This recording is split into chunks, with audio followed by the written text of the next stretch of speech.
Good evening, all. My name is Rajan, and I'm the operations manager at Naturetrek. I moved from India to UK in 2001 when I started working for Naturetrek. I look after India, Sri Lanka, Burma, and Bhutan at the head office. And today I'm talking from Southampton in Hampshire.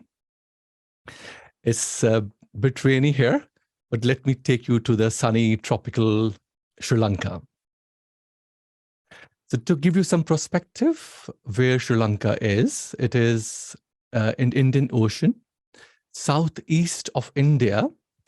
The size of Sri Lanka is a tiny island. So the size is almost 4 times smaller than the size of UK. The population of Sri Lanka is 21 million people, and 71% of the population follow Buddhism. So in Sri Lanka, we see a lot of Buddha statues, a lot of monasteries, a lot of culture, but with that we see very rich wildlife as well. So today I'm going to talk about our tailor-made tour called Wildlife and Culture. And as the name suggests, it covers all the highlights of wildlife and culture of the island. So we fly on direct Sri Lankan Airlines straight on to Colombo. We do offer options of regional airports as well. Sri Lankan Airlines flies from Heathrow, but we can use any airline, be it Emirates, Gulf Air, Qatar, from any regional airport is possible. The reason for using Sri Lankan Airlines is, as obviously it flies direct, and secondly, the timings are very good. It leaves in the evening, we arrive next in the afternoon in Colombo, and we travel on to our next destination, which is Anuradhapura. On our 4 hours journey to Anuradhapura, we will make sure to have some stops to do some birding and also to enjoy the local fruits, as you can see here, the coconut water. Anuradhapura is a sacred ancient capital of Sri Lanka, and it is also a World Heritage Site. The reason of going to Sri Lanka is very much to see the culture, the architecture. As you can see in this slide, there are some lovely carvings. The right side, the top slide here, the tree which you see is a fig tree, and it was planted 2,200 years ago. The root of this tree was brought from India, from a place called Sarnath, where Lord Buddha got his enlightenment. From Anuradhapura, we also have the opportunity of going to Polonnaruwa, which is another cultural site. It is also a World UNESCO site as well. The monument which you see here, they were built in 12th century, and most people go to see the stone temple, the standing and the reclining Buddha. The reclining Buddha is almost 14 meters in tall. In Sri Lanka, we offer different accommodation options. With TailorMade, the choice will be very much yours. Whereas we have in our set simple itineraries, we use accommodations starting from small family run to boutique to hotels which a bit of a luxury, like this one in Anuradhapura. So we spent around 2 nights in Anuradhapura before we move on to our next destination. So we'll give culture a bit of a break, and we will move on to Sigiriya. So look at the endemic species. So we'll be looking for Sri Lanka grey hornbill, Sri Lanka wood shrike, Sri Lanka jungle fowl. And in Sigiriya, we also have the opportunity of doing night game drive. And if you like the sound of it, we can do several. On our group tours, we do only a 1. But if with TailorMade, the option is, the choice will be totally yours. And we can do many night game drives. We'll be looking for mainly nocturnal mammals like the fishing cat, red slender loris, gray slender loris. As you can see, these beautiful, lovely big eyes, they don't like the bright lights. So when we do our night game drive, we'll make sure we don't take any very sharp lights. We don't use flash photography. The grey Cendaloris are around 6 to 10 inches in height, and they have 2 breeding seasons a year, and they normally have 1 or 2 offsprings. They're normally found in southern part of India and in Sri Lanka. We'll be also looking for common palm civet, giant squirrel, flying squirrel, jungle cat. And when in Sigiriya, we can't miss this lovely monument. It was built 1500 years ago, and the name comes from its shape. So it is called Sigiriya Lion Rock Fortress. And to go up top of this fortress, we have to climb 1200 steps. So it's a bit of a challenge, but on our way, we look for fresco paintings, we look for Mirror Hall, we look for King's Throne. The views from the top are just beautiful, as you can see in this picture. So it's worth going up to the top, but if you are not feeling adventurous enough, you can just stay on the grounds of the rock fortress and do some birding and enjoy the lovely views. In Sigiriya, we use a lovely accommodation called Hotel Sigiriya. It offers comfortable accommodation, but it also offers very good views of the rock fortress. Moving on, we go to Kandy, but before we go to Kandy, we will stop in Dambulla and see these prehistoric caves. The fresco paintings and the statues which you see here, they were done around 150 years ago, but it's just lovely just to be there for a couple of hours, meet the local people, see these lovely caves, and then move on to the sacred city of Sri Lanka, Kandy. It is sacred because of the Temple of Tooth, which is here on the right. It has tooth relic of Lord Buddha. And every day in the evening or in the daytime, you will see locals coming, offering flowers, chanting. So it's such a peaceful place to go and enjoy. We also visit botanical gardens in Kandy. They're really well maintained with lovely orchids, different endemic trees, good bird life as well. And in the evening, we enjoy the cultural performances of Sri Lanka, so the folk dances of Sri Lanka. On this tour, we also offer a train journey.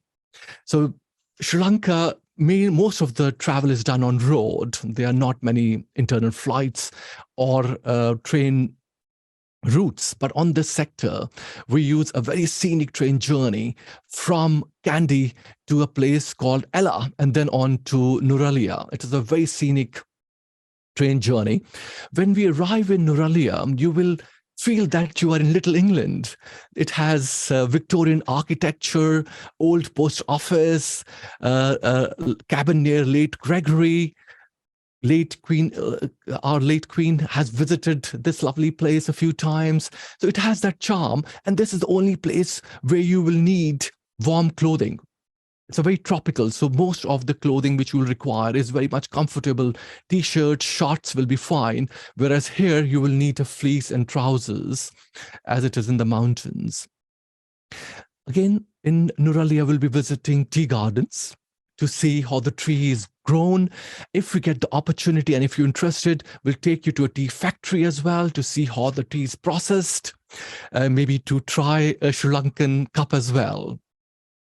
From Nuralia, we'll go on to Houghton Plains, which is only 45 minutes away, to look at the endemic species of this place. And there is a lovely walk as well. There's 8 kilometers walk, but if you don't want to do a walk, we'll just focus on the birding and look for Sri Lanka whistling thrush, yellow-eyed bulbul, Sri Lanka white eye, and the critically endangered purple-faced leaf monkey. Very elusive, very difficult to see, but our guides have found them on some of our trips. So this journey will be the longest one. From Nuralia to Tissamaharama on to Yala is going to be a long journey of around 7 to 8 hours. But to make it comfortable, we will stop at different places, including a spice garden. We'll see how the Sri Lankan spices are grown, We will taste them, we'll have lunch there, and then we will move on to Yala National Park, which is one of the famous national parks of Sri Lanka. Yala is famous mainly for the Sri Lankan leopards. They are bigger than African leopards. There are around 50 leopards in an area of 400 square miles. So chances of seeing one are very, very high. They're normally seen near the water holes, on the tracks, sitting on the trees. So the chances are very high that you will see one. But I'm not saying that they're found everywhere. You still have to work hard to see them. So when we see them, they are just amazing. We'll also be looking for sloth bear. There are around 1,000 sloth bears in Sri Lanka. And these are the jeeps which we use for our jeep safaris, for our game drives. And as you can see, they're very comfortable, have window seats. You can use them for good photography as well. In Yala, we stay at Cinnamon Wild Lodge, which is a very comfortable lodge, offer ensuite facilities, air-conditioned rooms. And from the ground of this lodge, we have been lucky to see good wildlife because it is only 5 minutes drive away from the national park. We will go to our next destination, which is considered to be the best place in the world to see wild elephants. There are 700 wild elephants in Udawalawe National Park. And you enter the park and you hopefully see one or see many. The accommodation is very good. In Udawalawe National Park, they have elephant transit home, which is doing an amazing job. They take injured and the elephants which need help, they bring them here, they feed them, they look after them, and then they release them again in the wild. So the tourists are allowed to go and sit in a platform, which is at a distance, but we can see and we can observe how they are looked after. So our next and the last destination on this tour is Siniraja, which is a UNESCO World Heritage Site. In Sri Lanka, there are 34 endemic bird species, and out of 34, 25 are found in this rainforest. 60% of the trees are endemic to this region, 50% of endemic of mammals and butterflies are found here. It is just an amazing place to visit. If you're interested in birds and the endemic species of Sri Lanka, this is the place to go. Most of the birding is done on foot. We will look for flock of birds. We'll look for the star bird, the Sri Lanka blue magpie. The flight of this bird is not very good, so it is normally found in this region. We'll look for Sandbrook Scaup owl, founded recently by Deepal, our tour leader, in 2001. We'll be also looking for changeable hawk eagle, and that's where the tour ends. We'll drive back to Colombo and fly home. But as it is going to be tailor-made, we will be looking, you can add to see blue whales in Marissa. The season starts from November, goes on till April, so we can do trips to see blue whales, spinner dolphins. We also offer, because we normally on the tour, we keep you very busy. And if you want to relax in this lovely island, we offer a beach extension as well. So options are unlimited. You can choose what you want to do and we can cater that for you. On our group tours, we don't go to Jaffna up north in Sri Lanka. We don't go to Trincomalee, which is in north northeast of Sri Lanka, but we can cater that for you on tailor-made trips. I will move on to India. Oh, sorry. First, let me tempt you with the slide of the cuisine of Sri Lanka. My favorite is coconut roti, but we can cater to all needs, be it gluten-free. Any dietary requirements can be catered to in Sri Lanka and in India as well. So moving on to India, I will be focusing mainly on the tiger country. I come from Srinagar in Kashmir, which is here. I moved to Delhi in 1990 and then traveled whole of India. So I've traveled all over India and seen a lot. So I can arrange tailor-made holidays wherever you would like to go to. India initially had only 5 national parks, but very soon the government realized that wildlife is very important to protect. So after 1970, when the Project Tiger was declared, they started so many national parks, and now we have 166 national parks, 514 wildlife sanctuaries. 70% of the tiger population of the world is found in India. In last few years, the tiger population has gone up in numbers. It has healthy population. Now we're touching almost 3,000 tigers in the wild in India. 1,200 species of birds, 61 are endemic to India. You must have heard about Indian visas in the news, how difficult they were to get. But now all is over, all is past. Now the electronic visas are back on, and you just have to apply for Indian visas from your home. Online application is done. After you've applied, within 3 to 4 working days, you will get your visa by email. So no need to send your passports or anything. And the second important thing to remember when you are thinking of traveling to India are the park permits, which are very difficult to get. Some park permits in central India sell out at least 4 to 5 months in advance, sometimes 6 months in advance. So booking early is a key. And the reason is very good because they don't want too many tourists to go inside the park, to disturb the tiger habitat, to disturb the wildlife. And if we are going to a national park which is not overcrowded, you really enjoy the wildlife as well. So booking is the earliest key, and the limited permits which we can get for you. But obviously, we can always try. Even if it is last minute booking, we can always try. So let me take you to a very beautiful and popular national park called Tadoba National Park, which is in central India. As you can see on the map, we started sending tourists to Tadoba in 2008. I think we were the first few companies to start sending tourists to Tadoba.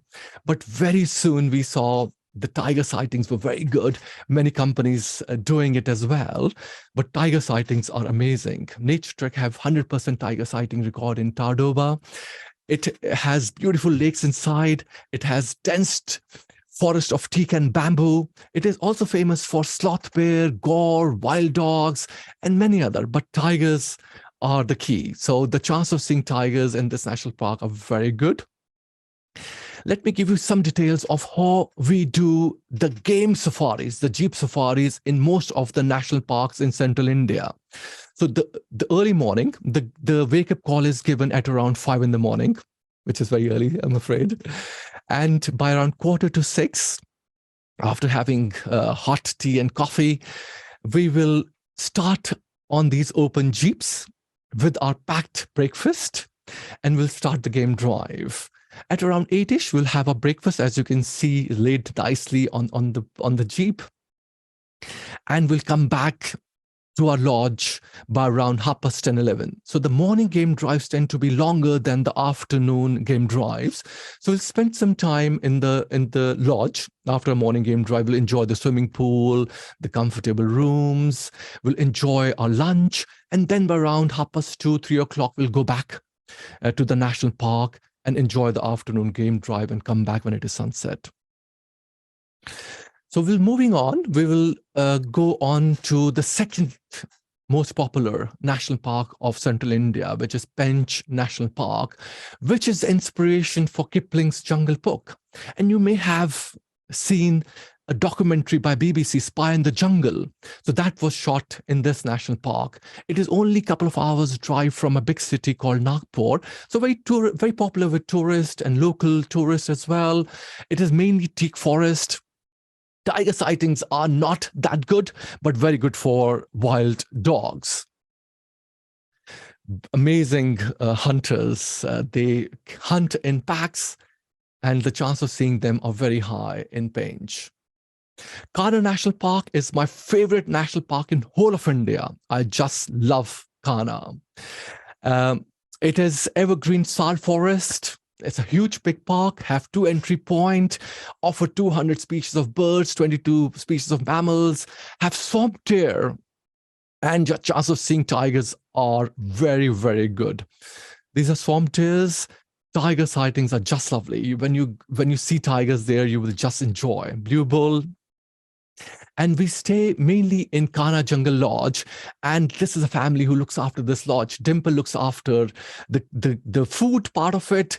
Lovely, lovely food. And you will see women touches in this lodge, which are very interesting to see. Jay in the middle, their son, he's an expert in butterflies and stars. So he takes our clients for butterfly walks if he's around. And Tarun, he looks after the wildlife and the game drive aspect.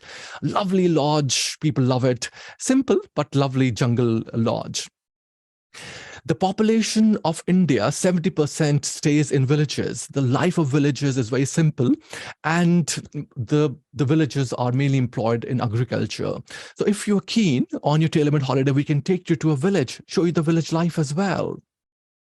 Bandhavgarh is the smallest national park, has the highest density of tigers. It is mix of sal and bamboo forest, have a lot of open marshland, so very good for tigers. So another lovely park to see tigers. It is where the legendary pair Sita and Charger were there. And now the tigers which we see directly or indirectly, they are rated to Sita and Charger. So one of the very good national parks to visit, to see tigers. On our Tailmormade trips, we include train journeys to see real India. The platforms are buzzing.